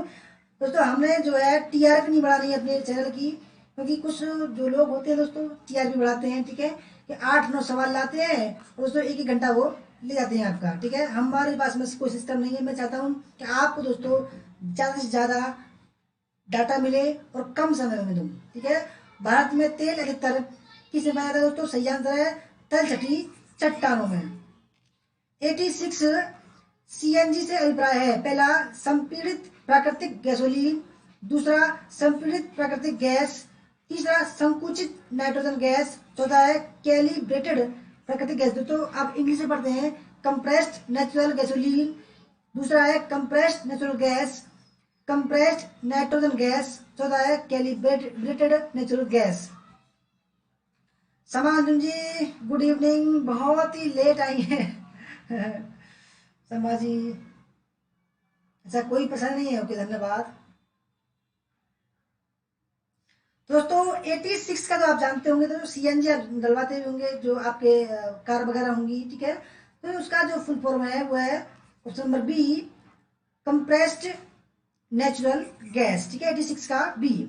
87 सूची फर्स्ट को सेकंड से मिलाना है। ठीक है, सूची फर्स्ट में अनुच्छेद 280, अनुच्छेद 324, अनुच्छेद 323, अनुच्छेद 315।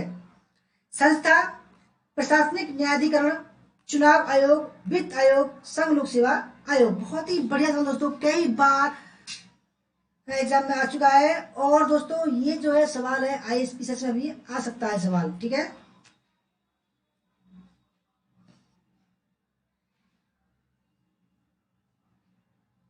निवास शेखर जी करिए, आपकी क्लास बेस्ट होता है। ओके धन्यवाद निवास जी, सभी का धन्यवाद। राहुल जी आपका भी धन्यवाद, रवि जी धन्यवाद राहुल जयदेव जी करें सुपर, धन्यवाद। तो दोस्तों 87, ठीक है, 87 का तो सही आंसर ऑप्शन नंबर बी हो। ठीक है, देखो दोस्तों 280 में क्या है? वित्त आयोग। ठीक है, वित्त आयोग की जो होता है वो 280 में है। अनुच्छेद 324 में क्या है? चुनाव आयोग है। ठीक है, अनुच्छेद 323 में प्रशासनिक न्यायाधिकरण, और अनुच्छेद 315 में लोक सेवा आयोग यानी कि यूपीएससी है। ठीक है, 88 यदि कोई व्यक्ति भारतीय नागरिकता के लिए आवेदन करना चाहता है तो उसके पहले भारत में रहने की न्यूनतम अवधि कितनी है? यानी दोस्तों कोई आदमी बाहर का व्यक्ति भारत में रहना चाहता है तो कितने साल तक भारत में बगैर नागरिकता के रहेगा वो? ठीक है, पहला 5 वर्ष, 3 वर्ष, 7 वर्ष या 10 वर्ष।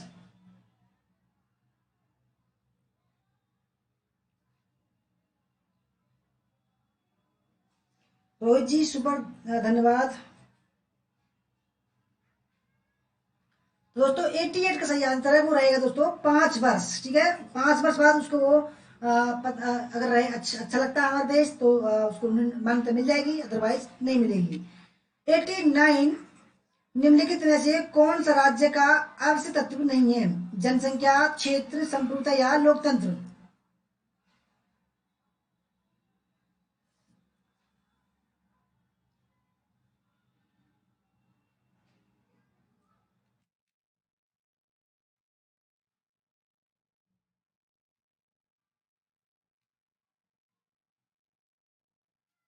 निम्नलिखित में से कौन सा राज्य का आवश्यक तत्व नहीं है?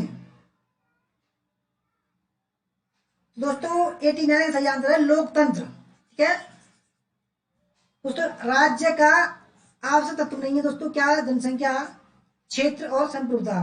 लोकतंत्र अलग चीज है दोस्तों। ठीक है, 90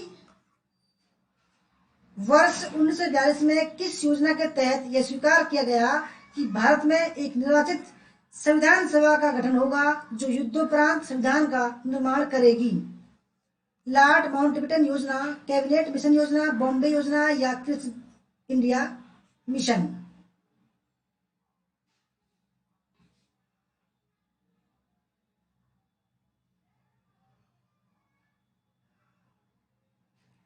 राहुल जयदेव जी कह रहे हैं सर अभी some change about citizenship. Okay, हुआ तो है। ठीक है, परंतु अभी उस पर जो है शायद मोहर नहीं लगी है। ठीक है, अब सरकार ने नागरिकता का जो फैसला है उसको थोड़ा चेंज किया है। ठीक है दोस्तों, 90 में का तो सही आंसर, क्योंकि 1942 में जो योजना आई थी उस तो वो आई थी क्रिप्स मिशन योजना। ठीक है, आप जानते होंगे दोस्तों 1942 में क्रिप्स इंडियन मिशन योजना आई थी। 91, संविधान में प्रस्तावना दिए जाने से क्या प्रयोजन सिद्ध हो सकते हैं? पहला, संविधान कब कार्यान्वित हुआ की जानकारी। दूसरा, वांछनीय आदर्शों की जानकारी। सरकार की व्यवस्था की जानकारी। सत्ता के स्रोत की जानकारी।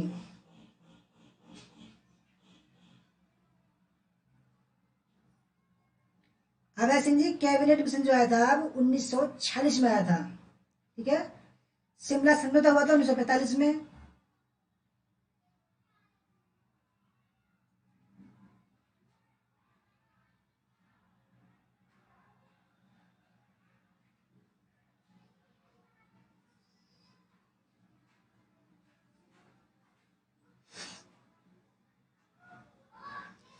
तो दोस्तों 91 का जो सही आंसर है, ठीक है दोस्तों, संविधान के प्रस्तावना में जो प्रयोजन सिद्ध हो सकते हैं, ठीक है, वो 91 का सही आंसर ऑप्शन नंबर डी, उपरोक्त सभी।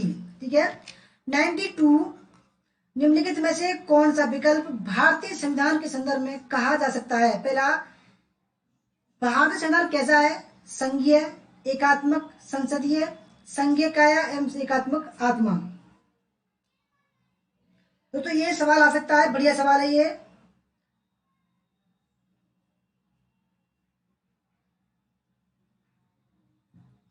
दोस्तों भारतीय संविधान के संदर्भ में कहा जाता है कि वह उसकी जो काया है वो संघीय है और उसकी आत्मा जो है वो एकात्मक है। 93, निम्नलिखित में से किस देशी रियासत के प्रतिनिधि ने संविधान सभा में भाग नहीं लिया था? जूनागढ़, हैदराबाद, मणिपुर, नाभा।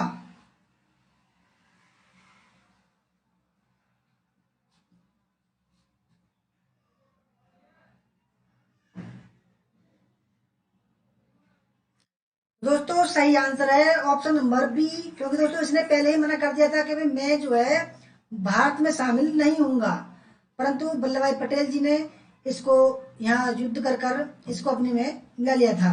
ठीक है, 94, निम्नलिखित में से किन अधिनियमों को भारत के संविधान के अनुच्छेद 395 के द्वारा निरस्त किया गया था?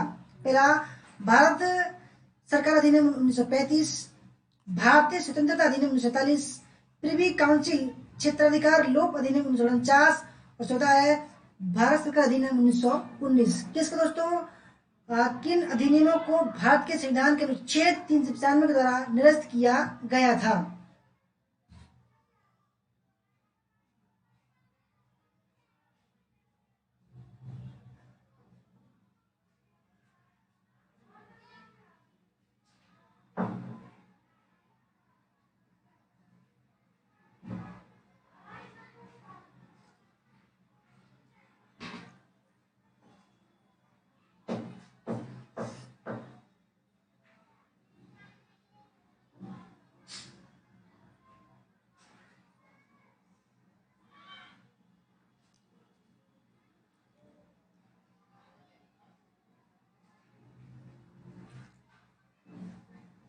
तो बढ़िया सवाल है। ठीक है,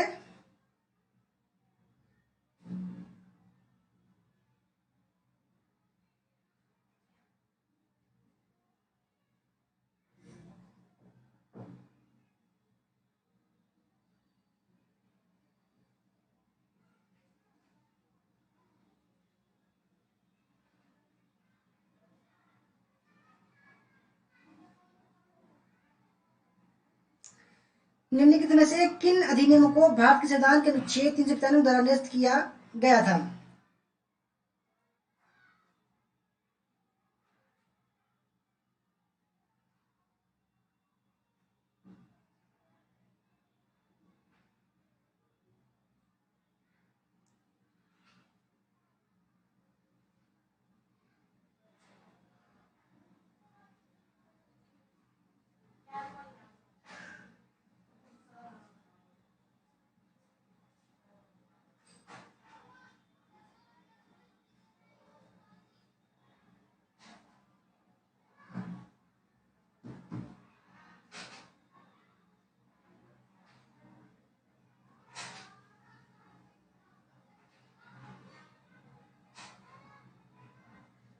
दोस्तों इसमें देखो थोड़ी सी टाइपिंग में थोड़ी मिस्टेक है, ठीक है, यानी कि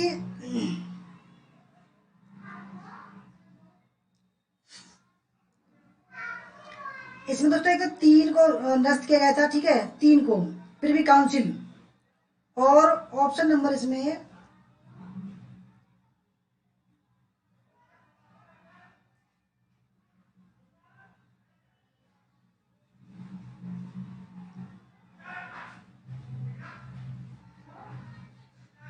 पहला भी ठीक है, दूसरा भी ठीक है, ठीक है दोस्तों, इन तीनों को यहाँ जो है रद्द किया गया था, 1 2 और 3, सी ठीक है इसका। 95 26 नवंबर 1949 को भारतीय संविधान के निम्नलिखित में से कौन से प्रावधान लागू हुए? ठीक है दोस्तों, ध्यान से समझना इस बात को, क्योंकि दोस्तों जो संविधान था, ठीक है, उसको 26 नवंबर 1949 में अंगीकार किया गया था, लागू नहीं किया गया था। परंतु दोस्तों जो क्योंकि उस समय दंगे हो रहे थे, ठीक है, दंगे को खत्म करने के लिए नागरिकता की तो कुछ आर्टिकल जो अनुच्छेद तो उसको 26 नवंबर 1949 को लागू कर दिया गया था, और जो संपूर्ण जो संविधान था उसको 26 जनवरी 1950 को लागू किया गया था। तो कौन कौन से प्रावधान 26 नवंबर 1949 को लागू कर दिए गए थे?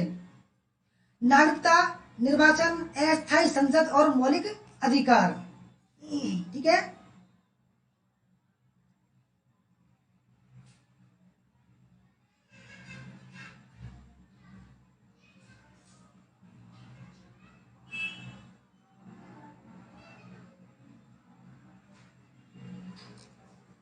तो दोस्तों 26 नवंबर 1949 को जब हमारा जो संविधान था वो अंगीकार किया गया था, परंतु कुछ ऐसे अनुच्छेद थे जिनको लागू करना दोस्तों बहुत ही जरूरी था, अदरवाइज दंगे बहुत ज्यादा हो रहे थे, ठीक है, इधर से उधर को, पाकिस्तान से भारत, भारत से पाकिस्तान में जा रहे थे लोग बाहर, तो उनको कंट्रोल करने के लिए दोस्तों 26 नवंबर 1949 को कुछ संविधान के कुछ जो अनुच्छेद थे उनको लागू कर दिया गया था। तो दोस्तों वो थे ऑप्शन नंबर बी, ठीक है, यानी कि नागरिकता, निर्वाचन और ऑप्शन नंबर 3 अस्थायी संसद को।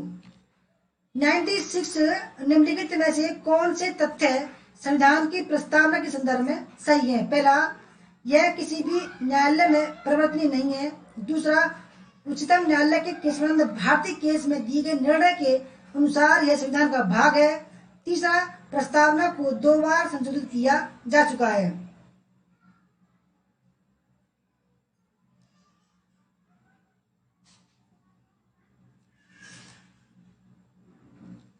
अच्छा, हनी सिंह जी बोल रहे हैं, सर जी कल पॉलिटिक्स की एक वीडियो बना दीजिए, 2 से 3 सवाल आएगा। ओके, तो देखते हैं कल को, ठीक है, अच्छी सी बनाते हैं एक वीडियो हायर एजुकेशन की, ठीक है। विपिन ठाकुर जी वेलकम। दोस्तों 96 का जो सही आंसर है वो ऑप्शन नंबर फर्स्ट, यानी कि पहला और दूसरा। 97 भारत के संविधान में कल्याणकारी राज्य, ठीक है, का आदर्श किसमें संस्थापित है? पहले उद्देशिका में, राज्य की नीति के निर्देशक तत्वों में, मूल अधिकार में, 7वीं अनुसूची में।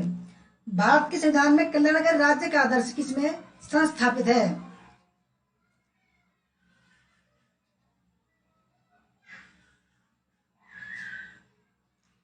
तो दोस्तों सही आंसर 97 का ऑप्शन नंबर फर्स्ट, उद्देशिका में, ठीक है। 98 निम्नलिखित में से कौन से कथन भारतीय संविधान में अल्पसंख्यकों के बारे में सही है? पहला, अनुच्छेद 30 के अनुसार देश में अल्पसंख्यकों की 2 श्रेणियां हैं, धार्मिक और भाषाई। दूसरा, अनुच्छेद 350 भाषाई अल्पसंख्यकों से संबंधित है। तीसरा, राष्ट्रीय अल्पसंख्यक आयोग अधिनियम ने अभी तक 6 समुदायों की धार्मिक अल्पसंख्यकों के रूप में घोषणा की है। दोस्तों प्रीवियस में भी जो अल्पसंख्यक वर्ग थे, ठीक है, उनको शिक्षा के बारे में जो बताया कुछ एक आया था धार्मिक शिक्षा, तो वो किस अनुच्छेद में था ये बताया गया था, पूछा गया था, ठीक है। दोस्तों सही आंसर है ऑप्शन नंबर डी, यानी कि तीनों ही ऑप्शन बिल्कुल ठीक है, ठीक है। 99 संविधान के किस अनुच्छेद के अंतर्गत यह कहा गया है कि हर राज्य सरकार यह सुनिश्चित करने का प्रयास करेगी कि प्राथमिक स्तर पर शिक्षा अनुदेशन का माध्यम मातृभाषा हो। अनुच्छेद 349, अनुच्छेद 350, अनुच्छेद 350A या अनुच्छेद 351।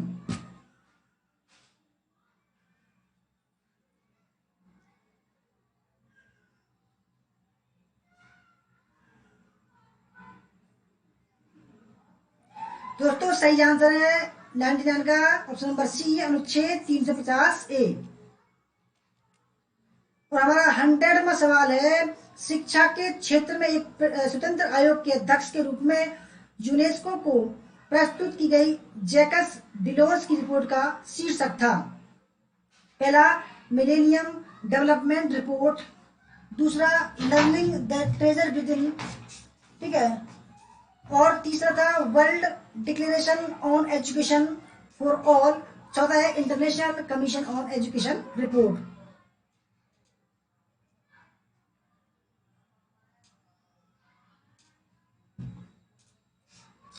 दोस्तों ये थी हमारे आज की वीडियो। आपको कैसी लगी, अच्छी लगी तो लाइक करना, शेयर करना, कमेंट करना, ठीक है।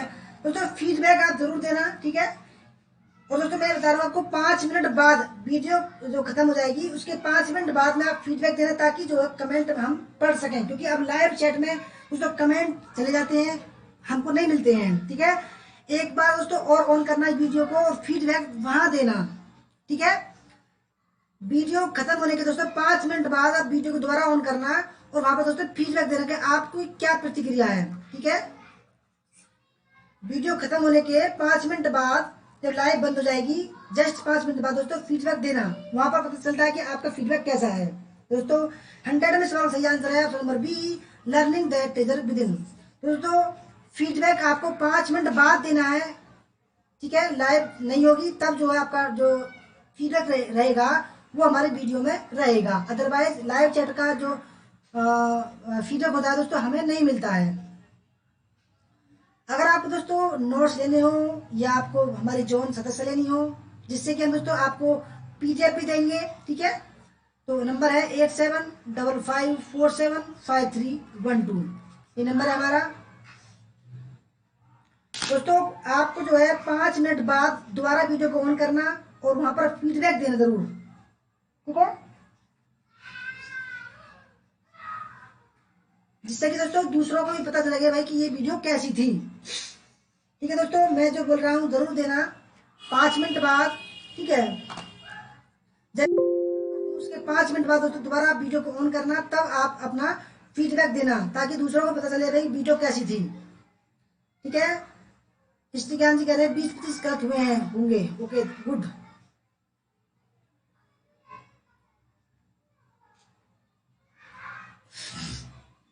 दोस्तों मिलते हैं हम, ठीक है, 8 बजे की हिस्ट्री की क्लास में, ठीक है। दोस्तों आपको फीडबैक 5 मिनट बाद देना है, ठीक है। मैं अब वीडियो को कट करता हूँ। धन्ना चौधरी आपके वेरी गुड, 70 सवाल है, 70 है, वेरी गुड, ठीक है। और दोस्तों आप मुझे, मैं बता रहा हूँ आपको, आप जो है अपना जो स्कोर है आप वीडियो के खत्म होने के 5 मिनट बाद बताना, ठीक है। वीडियो के 5 मिनट बाद मीना कुमारी जी आपके 61 है, वेरी गुड, और पूनम जी आपके 84 है, very good, very very good, ठीक है। दीपक जी आपके 70 हैं, हनी सिंह जी आपके 91 है, वेरी गुड, रोहित जायसवाल जी आपके 70 है, वेरी गुड, शोभा कमल जी आपके 68, वेरी गुड, सुनीता कुमार जी 53, थोड़े से कम है, कोई बात नहीं, निवाज जी आपके 76, वेरी गुड, हृदय द्विवेदी जी आपकी जी 60 है, वेरी गुड, राहुल जयदेव जी आपके 73 हैं, वेरी गुड। दोस्तों 5 मिनट बाद अपने दोबारा जो है बताना, ठीक है, कैसी वीडियो थी और कितने आपके सही थे। भाग्य से आपके 59, 64 में से, वेरी गुड। दोस्तों मिलते हैं 8 बजे की वीडियो में, ठीक है। तब तक के लिए बाय बाय, टाटा, जय हिंद, जय भारत, वंदे मातरम। दीपक जी आपके 78, वेरी गुड।